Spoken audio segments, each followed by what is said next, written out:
and I've been in communication with the campsite, and one of the things they said, oh, don't worry about your stuff. Your checkout time isn't till 10 anyway. which in my mind said, don't worry about your stuff until 10. And so, anyway, we crashed. And then the next thing I knew, Sue says, it's 9:30. It's 9:30. Yeah, it's 9:30. And so I woke up 9:30. I knew I had to go running back to the campsite, and I was still trying to work on a plan, and we had called the U-Haul guy. Oh, but now we're into the next day, so maybe we don't want to do the next day yet. Maybe we want to stop there. Yeah, we will stop there. I've been rambling on enough already. But that day of going from just the sort of bliss of landing on Manitoulin and tooling around and finding this park, and then suddenly it becoming what it became, and not just Sue getting hurt, but the whole set of events that left us in this motel room just exhausted. And yeah, it gave us a good appreciation for what can happen if you're in an isolated area. yeah, we were suddenly feeling like we were in an isolated area. We've decided that hikes are the most dangerous part of what we've been doing. Well, so we'll have a mini reflection. So yeah, I mean, I actually thought before, and when we talked about us as biking and hiking, I thought before that we're actually pretty proficient bikers. I feel pretty competent. I mean, always stuff to learn, and I know how much there is to learn about becoming a better motorcyclist, but I feel like we're pretty good on that. Hiking, I feel like on this trip, yeah, okay, we're kind of novice hikers. We walk a lot. We walk a lot on the waterfront trail, which is all mostly paved and flat. Well, up and down, but it's not hills. Tricky and rutted. And yeah. When it comes very to different hiking, than some of the hikes we've been doing. Yeah, and when we started doing hiking, we realized, especially when you see those serious hikers that just go tromping, up 45-degree hills like it's nothing. We're like, oh, okay, we're kind of new to this hiking thing, but we love hiking. But it's the hiking that got us. It's the, that's what actually caused the injury, which is kind of... We kind of knew we shouldn't have gone up that steep hill. We kind of knew it, so... Well, but we learned. And I think one of the things about saying you're competent in some area is you understand the risks and treat them properly. And I think in motorcycling we do, generally. Although, again, some of the things you might see on the video I show you of my riding on that day, but that was different. That was fight or flight. That was, anyway. But hiking, we don't always appreciate the risks enough. I think we've just learned to appreciate one risk, like... Be careful coming down steep inclines, because steep inclines can bite you fast, and that's what happened. This was a second and a half, if that. Oh, it happened very fast. But I'm very grateful because there was a lot of rock there, and I could have gone face first into a big rock, and who knows. Yeah, she didn't have any sort of concussion kind of symptoms at all, which is cool. So she didn't hit her head hard, but she hit her collarbone hard. And I just took all the air out of my body. Yeah. So that's where we were that night, trying to figure out how the heck are we going to get from there home. And we're really bummed because we knew our trip was going to have to be... Yeah. And we might as well just continue. Curtailed. We're just going to continue the story. I'm just going to put it to be continued right here. I'm just continue the story since we're sitting here and talking. There's still going to be a reflection video afterwards, but just to continue the story so that how we got home. All right. So yeah, we wake up the next morning, 9:30. I'm starting to gear up right away to go to the campsite. But we get a phone call from the, I so much I wish I knew his name. I'm going to call him Richie's dad right now because that's how I know him. So he's got a business, a U-Haul business that's called Richie's. And it turns out Richie is his son. When I ended up meeting this gentleman and chatting with him, Richie's his son. So Richie's dad calls and says, I have a U-Haul. I have one U-Haul. It's probably the only one on the island, and it's a 15-footer. Do you want that? And, that's a pretty big truck. It's big enough to do 2 apartments, 2-room apartment or something like that. 2-bedroom apartment, yeah. And I said, yeah, I'll take it. And that's when the plan started to form, where the idea was, okay, go to the campsite, pack up anything that's left on Sue's bike, get Sue's bike off the campsite but into the parking lot somewhere there, then on my bike, go to where this U-Haul place was, which was about 50K from the campsite, because you had to kind of go back and then go back another way. And so I went to Richie's dad's U-Haul. Okay, so a Freakin' Canadian Motorcycle Odyssey isn't completely over. We still have to get home. And we still sort of have motorcycles back there. So just to kind of update you on things, Sue is now on morphine and doing better. But she's still got the broken shoulder. And so the goal is to get back to Toronto as quickly as we can so that she can go into the hospital and see what they want to do about that. So we were able to rent a U-Haul, more truck than we need. Well, I don't know. And today my job was fetching the motorcycles and getting the U-Haul, and it was kind of complicated. I had to take one motorcycle down to the camping ground to get the rest of our camping stuff and load it into the other motorcycle, which I then put in the camping ground parking lot, and then went back to my motorcycle and brought it to get the U-Haul, loaded my motorcycle into the U-Haul. There's some stories there, but I don't think I'm going to tell them here, other than to just say the thing that was worrying me about this whole U-Haul plan from the beginning was, you know, they just have big ramps to load up the furniture, and it's probably a 10-foot or a 15-foot length of ramp to bring you up to about a 3-foot truck or something.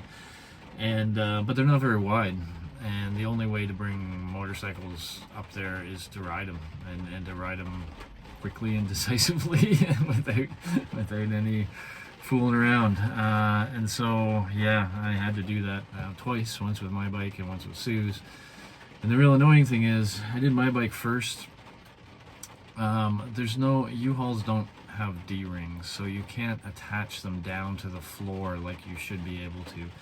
And so I took the first one and we attached it to a wall with all the tie downs, but the tie downs go to these thin boards, which I should have thought about more, but anyway, they're boards that are strapped to the side of the U-Haul. If you've ever had a U-Haul, you know it. And so I secured the motorcycle to that. We all checked it. It was tight as could be. It was fantastic. It was great. Okay, so off I went to get the other motorbike, and at one point I had to accelerate a little bit, and I heard my bike fall in the back. So I pulled over, and yep, sure enough, it had fallen. Sue earlier had sent a text that said, can't we just bring the motorcycles laying down because the truck's so big? And I thought, no, you'd never do it laying down. But once mine was laying down, I wasn't going to bring it. I wasn't going to lift it by myself in the back of a U-Haul. Plus, just tie it to the boards again. That would. So what I didn't mention is I snapped this board. The board just snapped completely. So they're just not up to the task. And so with the motorcycle lower, and I learned a better way to attach to where the bolts are in the boards. Now this is with the center of gravity low and it's not pulling and it's attached to the boards. That seemed to work. So I went to pick up Sue's bike. Another little ride up a ramp on her bike, but I did those pretty well. I was quite happy with myself on those. But then I had to lay her bike down too, because it just, same reason, it just wouldn't. So two sad little motorbikes laying flat in the back of a U-Haul with a bunch of stuff on them. It's the only way I could figure out how to get them home, and there may be some damage to mine. I don't know. Deal with it when we go home. So we are now back at the ferry. So this is now the ferry that will go back to Tobermory, and it's now, I don't know, about 5:30 maybe. Ferry doesn't leave till 7:45, 2 hours, gets in sometime after 9, and then I'm gonna get us home. So I've been trying not to drink. I've had one coffee, but I've been trying not to drink too much coffee and to just let myself be tired until, of course, it's time to launch on the other side, and then I'm gonna start pumping coffees and Red Bulls and whatever it has to take to get this beast home. So that's where the Odyssey sits now. It's now a Freakin' Canadian U-Haul Odyssey. so be it. But we will get home and get back to our bed and get Sue sorted with her broken bone thing and go from there. So, I mean, the good news is we had a fantastic time out east. There's no regrets about anything of this whole Odyssey. So, yeah, we're not going to finish it this summer. It's just not going to happen. It's not going to happen. I don't have enough time available anymore. Suze isn't going to be able to ride a motorcycle for 4 weeks, for sure. So we will see. Ride her bike up, lay it down gently, ratchet it in. And so now, I mean, at some level, that was a major thing. I had both bikes. Now we had a way of getting them back to Toronto. It looked sad to me. It was not the way I thought we should be doing it, but etc. Hopped back in the U-Haul and then went back to the motel. And I think it was like 2, 3, and we'd still not eaten since the previous day. We'd had no coffee. We'd had nothing since the previous day. That was all adrenaline, I think, and fight flight getting us through there. And that's when I remembered us talking about getting the ferry. So anyway, we were able to change the ferry to that night. So even though we had the motel for an extra night, we said the heck with that. That's okay. And we went out for lunch to get some food into us. Got the final stuff from the motel. Headed to the ferry. Yeah. So ferry left at.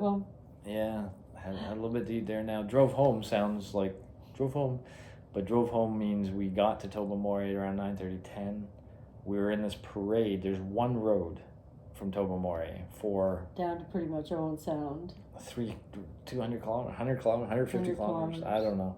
Where there's this one road, and everyone who gets off the ferry is on that. Of course, we were in a U-Haul, so we were with all the trucks and transports, and so we were just basically on this parade in this pitch black road where we could see nothing, starting at 10 p.m. and we ended up, anyway, driving through there, and thanks to coffees and thanks to whatever, we eventually got back here, I think about 2 a.m. That's not last night, is it? No. Night before last. Thursday night. Yeah, 2 a.m. And I'm gonna go into the next day too a little bit too, because there's not a whole lot the next day. But the next day when we woke up, we had two major challenges. One major challenge was getting Sue looked at, and the other major challenge was dealing with the U-Haul and the motorbikes. I had no idea how I was going to get the motorbikes off the U-Haul. They're laying down. That doesn't make it easy to get them up. But we got Sue, well, first of all, it was a pain in the butt because they were supposed to have sent Sue's x-rays to the fracture clinic at Centenary, but then when Sue called, they didn't have them, and they kept saying it'll be 2 weeks to get an appointment to get her shoulder looked at. And we ended up saying, well, let's just go back to emergency again. Let's just start over because it doesn't seem like anything. And so we ended up doing that, bringing Sue back to emergency. But still, it's going to be 2 weeks, right? Well, I don't know. We don't know. Appointment yet. We don't know. So they didn't do a lot other than give her different sling. Sling. More x-rays. And some more morphine. They didn't give me morphine. They didn't give you morphine? No, they didn't offer anything. So I got the prescription filled from the doctor in Manitoulin. Oh, so that's still from Manitoulin. But I haven't used any of them. I don't know. I'm going to try not to use any. Yeah, so at any rate, that was the Sioux side. On the U-Haul side, I have to just say a big thank you to my neighbor, Ken Pereira. Pereira, yeah, he just stepped up big time. He rides motorcycles as well. And he had sent a text first thing in the morning saying, Steve, there's this big U-Haul in your driveway. And so he knew we were on this cross-country adventure. And so he's keeping an eye on the house, and he wanted us to know. And I said, yeah, Ken, that told him a little bit about what happened. And I reached out to him at some point, and I said, Ken, do you know of any strong kid in the neighborhood? I need to give some strong kid like $100 to help me lift some bikes, and so I can get him out of here. And he said, oh, I'll give you a hand, no problem at all. And I'm like, oh, okay, sure. And he gave me a hand. He ended up, helping me lift the bikes, getting the bikes off the U-Haul, giving me a lot of encouragement to do, like, so riding up the ramps was tricky. Riding down the ramps was easier, but still a little tricky. It's still a little creepy to ride the bikes down those ramps. So at any rate, he helped me get the bikes off, and then a little bit of gas had spilled somewhere. So there's a little bit of a gas smell in the back, and he helped me to hose it all down and brush it all out, and got the U-Haul all fixed. And so the bikes were out, and the U-Haul was cleaned and ready to be dropped off. And then he says, I'll meet you. Let's go to the U-Haul place together when you drop it off, and then I can drive you home as well. And so, I mean, that was pretty cool. So I brought the U-Haul, got it fueled up, and by the time I got to the place, Ken was there already. We dropped it off and got back, and suddenly, at that point in time, it was like, okay, we did what felt almost impossible when we were in Manitoulin. We somehow got the 2 motorcycles and Sue back in a relatively quick, a day time frame, and yeah, so that's the sort of problem solving part of the whole thing. I think the last few days we've had have been just amazing and draining and psychologically challenging, physically challenging. Yeah, I think we're not just starting to process the disappointment. I think we have been all the way through, but I think we're processing it more now. Trying not to think about it. Now that the problems have been solved to the extent we can solve them, yeah. Now we have to digest it all. So there will be one other video where we're going to talk about some of the great stuff from it. So we're going to have sort of a retrospective where we're going to think of the whole journey in total, the Odyssey in total, some of the great times we've had, some of the great experiences, but also some of the disappointments, and the question, where do we go from here? We'll kind of address that a little bit as well. Not that we absolutely know we have an answer yet, but yeah. So that will come in the final retrospective video. But for now, just wanted to let you guys know about the crazy last few days we've had, and we're happy to be home. I'm happy that Sue's healthy, other than the break that obviously we're gonna have to deal with. And a few bruises. Yeah, I'm happier that she got hurt on a hike than biking, in a way, because it could have been far worse if it was a biking accident. I'm happy I didn't get myself into any trouble with some of the behaviors that I was doing then too. So yeah. So we're gonna think a little bit, and we're gonna create another video in a bit once we've had time to think a little bit more. Do our plan. Yeah. All right. I think that's what we got from the red chairs.